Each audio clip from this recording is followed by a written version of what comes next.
Hello everyone, welcome to another trader interview. Today I'm interviewing Patrick Mullins all the way from lovely sunny California. I'm very jealous of the weather. He was passed one of our funded trading accounts and he's going to tell us about the way he managed to do that, and we're looking forward to giving him a live account. Hopefully he's going to make us lots and lots of profit.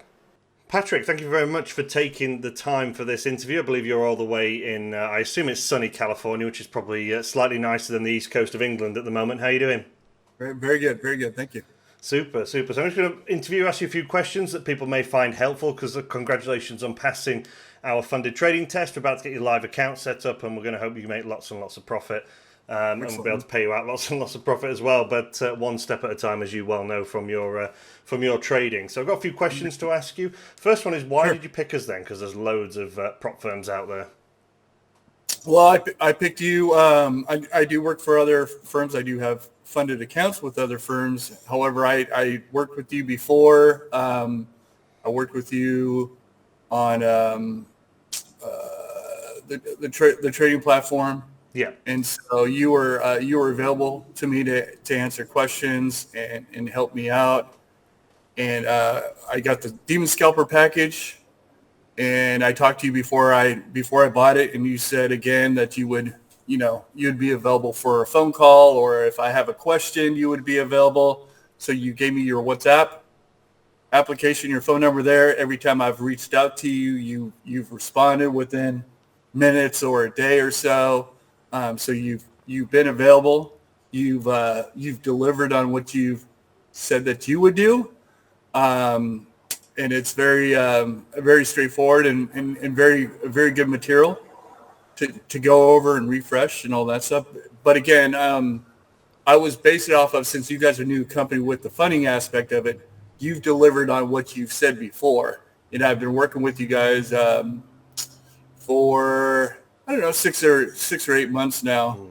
And you're still there on WhatsApp when I reach out to you, and you've never said, hey, you're exceeding your time or whatever. Yeah. You've always been available for me just to say hello or check in or whatever. So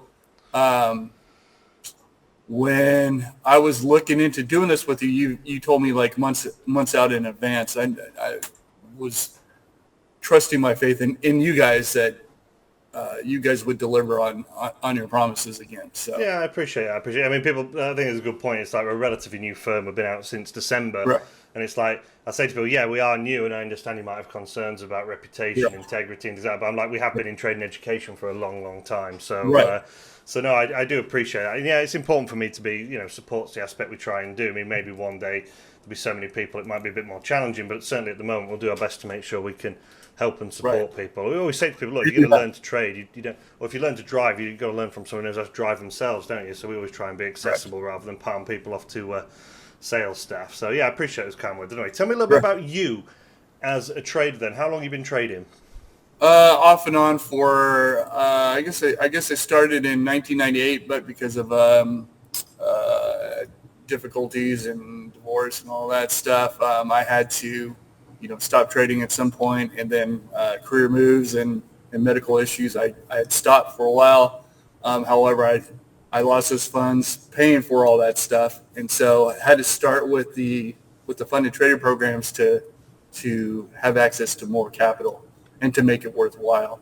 So that's what I've been doing. So I've been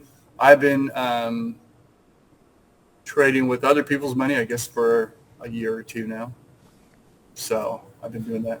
Yeah, I think for a lot of people that is the way, because unfortunately you have to have money to make money.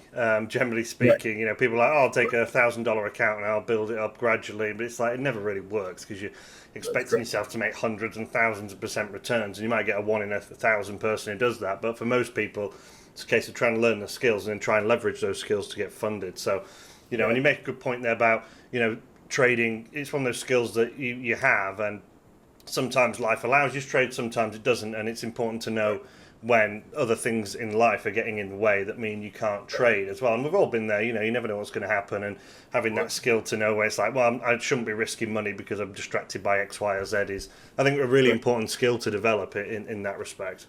Correct. What do you like to trade then? How do you trade? What instruments? Are you a day trader? Do you swing trade? What do you do?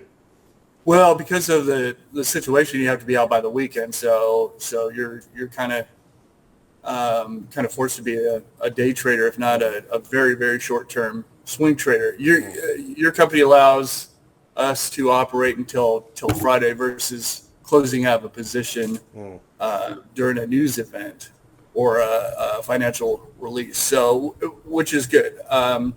But I'm trading right now. I'm trading the Dow or the Nasdaq, so I've kind of switched to that because I've been in positions where I was trading forex, and you get into a position where you think it's going to move. You're breaking, say you're breaking resistance. You're coming out of it, and you think it's going to move now, and then you start loading up because it seems to be moving a little bit, and you think, oh, okay, now it's going to explode, and it doesn't go anywhere for several hours. Yeah. So that's different with the Dow.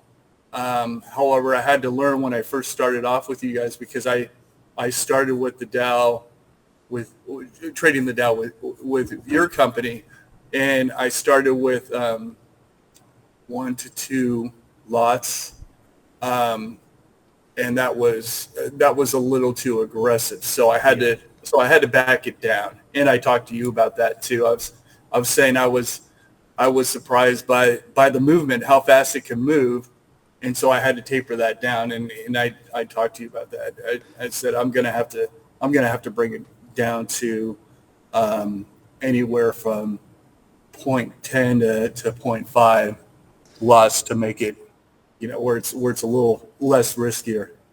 Yeah, I remember that conversation because the indices do move, and they generally move very nicely in the first hour of the US Open, don't they, at 9:30 Eastern when the US markets open. But yeah, they're a different beast to FX, aren't they? I mean, just a quick point. Right. With our programs, our experience program, people can hold over the weekend now. That was always our plan. We just needed to make sure that the risk was our priority. So we are going to evolve and change as time goes on to sort of adapt our programs to what people want. But I think what's interesting is when some of the other companies release data, they say that people who hold over the weekend are more likely to fail. It obviously depends on your own strategies and things. So it's always interesting to see, what people necessarily want might not be what's best for them. It's like at the moment we force people to use a soft stop, don't we? Whereas we may remove that in the future, but people who don't use stops are more likely to fail. So it's like you're doing the right thing for the trader. So it's an interesting. I mean, we're learning as we go along, despite how much experience we have. So it's interesting at the moment for us. But yeah, certainly the Nasdaq and Dow.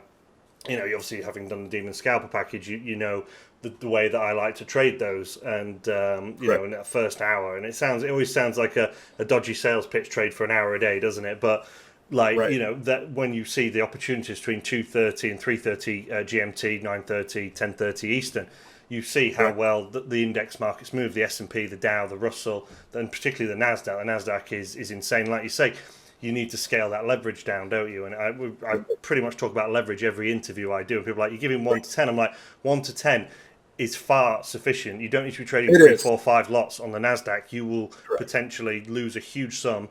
Or get lucky and gain a huge sum in a very quick time. That's not how professionals operate. I don't understand why some firms give 100 to 1 leverage, but I guess again that's to increase failure rate, which is not what we're interested in really. Correct. I had to learn that from you guys because I started buying more shares when I was in a profitable position. I would try to buy more, which is sometimes hard to do because I don't want to lose what I already have, but I'm trying to profit off of what I've already made and take a calculated risk on that. So it's good though because you don't get into too many positions at the wrong time or it saves yourself, and I think that's possibly why I've had the success on this trial. I think that's the great thing about CFDs versus futures, which we're getting a lot of people from America are interested in CFDs, and they like the flexibility of it because you can go from 0.01 all the way up to several lots, hundreds of lots if you have the account size. So you don't have to change between markets. You're not paying that commission for it. So it's just people find it a lot more flexible once they get used to it. And don't get me wrong, we've both got pros and cons. I trade the futures as well, so it's not it's a case of looking at the strengths and weaknesses. But that flexibility of having one market and just being able to take it from one micro lot all the way up to several lots and everything in between. It allows you to finesse that position sizing. Do I need to be on the MNQ, the micro Dow, or do I need to be on the NQ, the big Dow, and what about the gap between them and then the commit? You know what I'm talking about. It's just a pain to try and work out on the fly, isn't it? What would you say your biggest trading success is then? I think I do really well when I do add to positions, when I'm in a profitable position and add to those positions. And then, once you come to a certain profit, you could add to the position, and then you could risk what you've already, made or put some kind of profit in there. So regardless of the position, you might make a little, or if you add to it, you can make more going forward. And I understand that's hard to do for traders because they don't want to risk what they've already profited on. But that's where you'll see a lot of your results. It is, yeah. It's a very difficult trading skill to add to winning positions. A very difficult trading skill because you know your psychology. You're familiar with like Steve Ward's work and things like that. And it's that loss aversion sort of fallacy we have. We want to take less risk when we're in positions of profit. We don't want to take more risk, or we don't want to put our foot down. But the best traders can do that when things are going right. They really put the accelerator down to the sort of firewall for a car analogy, whereas a lot of traders like myself, I like to scale out, but other traders like to scale in. It depends on your methodology. There's no right or wrong, but yeah, scaling in is a very tricky position. But if you are looking at like the Dow and Nasdaq, and you get a pullback, a 20% correction like we saw on the Nasdaq, and then it forms a bottom and starts rallying back up, and you can nail that adding to positions, then you can end up making a small fortune very, very quickly, can't you? And as the market's moving up and you're moving stop losses up, then you are still managing your risk. So yeah, that is a big trading skill, and one that many people don't have. So if you enjoyed this video, please click the link below or the card just above me to join our Discord, where you'll find a fast-growing community of funded traders who are helping and supporting one another. Now, I've been able to use your Demon Scalper EA.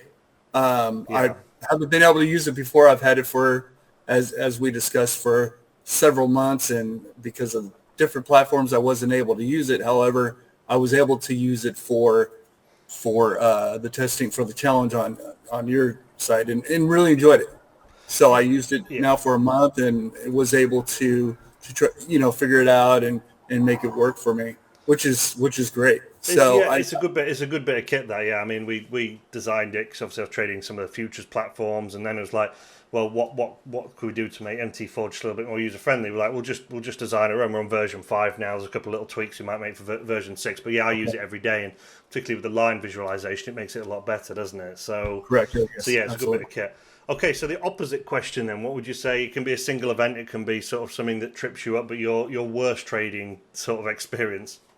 Well, worst trading is adding to a losing position. I've made that mistakes. Starting out, and you think you're going to double down and try to make it profitable, but sometimes when you get into that position, you think, oh, you're going to let this one ride, or let it work itself out a little bit, and that's the wrong thinking. You should start to worry when you're already down a little bit, and you start to think, oh, this is going to come back, and you start to hope versus looking at the what it's giving you in front of you. You start to hope and start to hope it's going to go in your favor, when at that point you should be getting out and then just make the slate clean, and then start all over again. Yeah, you got to rip the Band-Aid off, haven't you? I think is the best way to describe it. But yeah, when you get into that position of hope, and the problem with trading is so often it will come back and save you, because markets go sideways on the go up. So if the market's trending down and you start adding to a losing position, occasionally it will come back and save you, and it just reinforces that behavior. But yeah, I mean, that's one, I'm not great at scaling into positions, but I'm ruthless at getting rid of losses.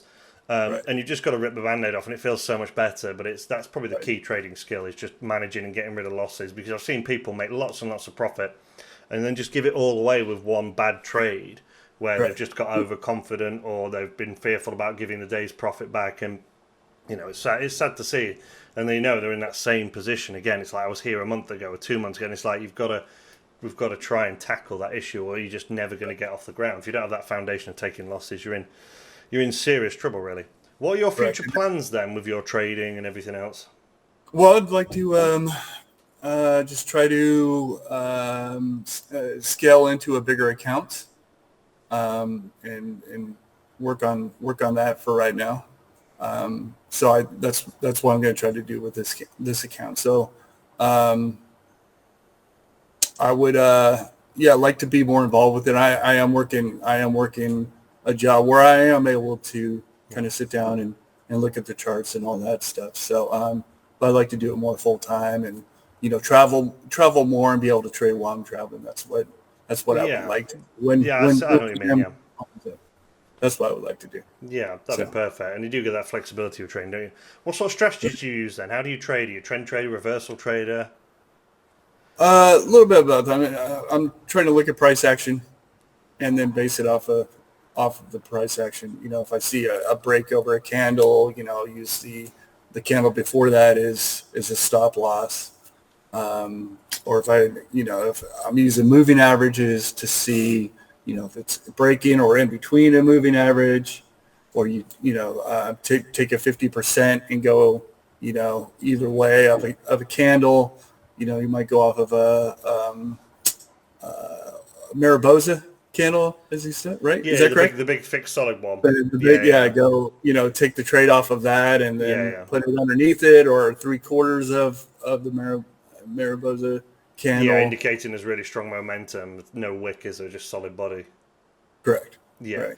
Yeah, I'm the same. I like candlestick formations and things like that. So it's a little bit of discretion and pattern recognition, isn't it? Rather than sort of relying on technical analysis. And once you watch a market for a while, whether it's the Nasdaq Dow, whatever, you tend to get a feel for it. I've never experienced the same with forex. Maybe people are different, where you get a feel for the market and where it's going. But I think with indices, it's a little bit easier. But that could just be my bias, liking things over the other. I'm agreeing with you on that because, yeah, Yeah, yeah, after, exactly. like I said, you get in Forex and you think it's going to move and then it doesn't go anywhere for, Yeah, exactly. hours More and days. manipulated. Yeah, yeah, So absolutely. that gets frustrating. It does, yeah. What advice would you give to aspiring new traders then? Take your time. Go through your materials. Go through your program. The Demon Scalper. There's a lot to learn, and just keep going over it, and put your time with the charts. Keep looking at charts. See how the market moves. Look at historical charts. You could look at historical data. You could look at after reports come out, after releases come out, what happens after those releases, whether it's positive or negative. You can come up with percentages to see what is more than likely going to happen. Of course, nothing's for sure, but you could take a percentage of those and see what's more than likely, which is what we deal with anyway. We deal on probabilities, and we're always trying to get probable, something probable in our favor, trade, Yeah. and better than average that we could work with, and then keep our stop losses tight and let our profits run a little bit. Yeah, I think there's just no excuse for experience, is there, in game time? Or skin in the Correct. game, as people say. I think Correct. that's the point I take there, is just there's no shortcut. You just got to get your hands dirty, haven't you, and learn your craft. Like you would any Correct. job or any skill, but people try and Absolutely. shortcut trading and it never works. Correct. So it's usually an expensive lesson that people repeat far too often. So finally then, have you got top 3 tips for passing a funded trading test? Top 3 tips. I would take your time. You don't need to rush it, especially with your program. I Yep. mean, you're giving no time limit, which is awesome because the first, I don't think I traded the first 2 weeks, if I'm correct. Yep. So I took my time to kind of start off because I had some other issues I had to deal with. So which is fantastic. As well, just kind of look at your position sizing.